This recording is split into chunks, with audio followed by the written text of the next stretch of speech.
ABCD is a trapezium. Work out the size of angle CDA. Give your answer correct to one decimal place.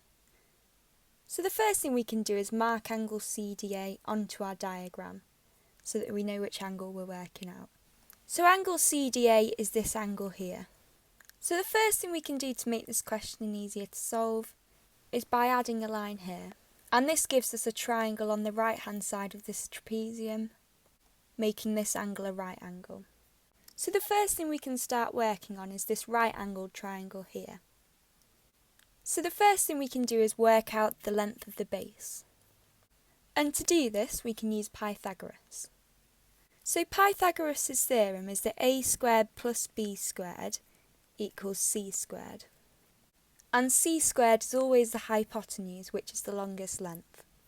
So we can see from this diagram that the line AB will be the hypotenuse of this triangle. So because of this we can rearrange this equation.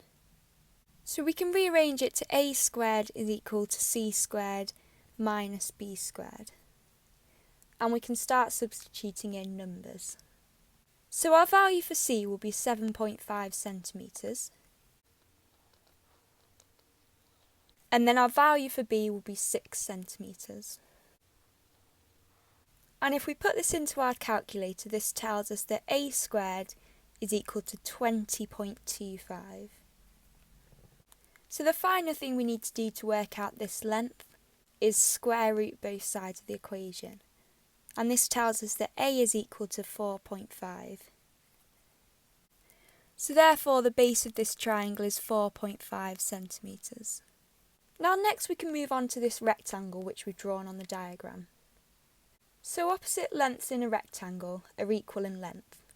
Already on the diagram, it tells us that the length of this rectangle is 10 centimetres and the height of this rectangle is 6 centimetres.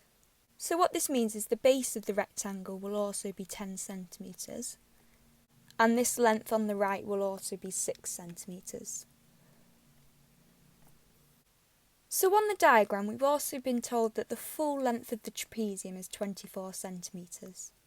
So what this means is the base of this right angled triangle on the right hand side of the trapezium will be equal to 24 minus 10 minus 4.5, which is the lengths we worked out for the base of the rectangle and the base of this right angled triangle on the left.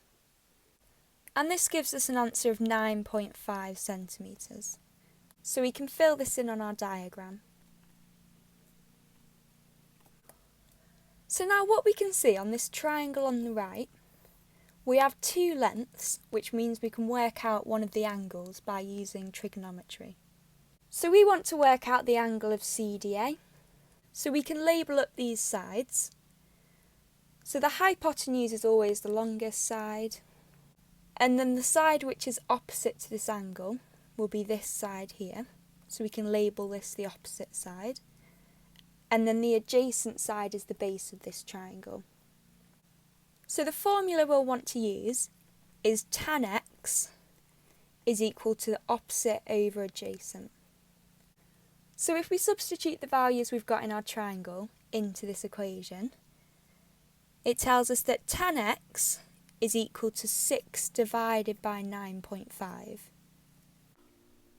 And what this means is that x is equal to tan to the negative 1 multiplied by 6 over 9.5. And if we put this into our calculator, this tells us that x is equal to 32.2756 and so on. Now this question wants us to give our answer correct to one decimal place.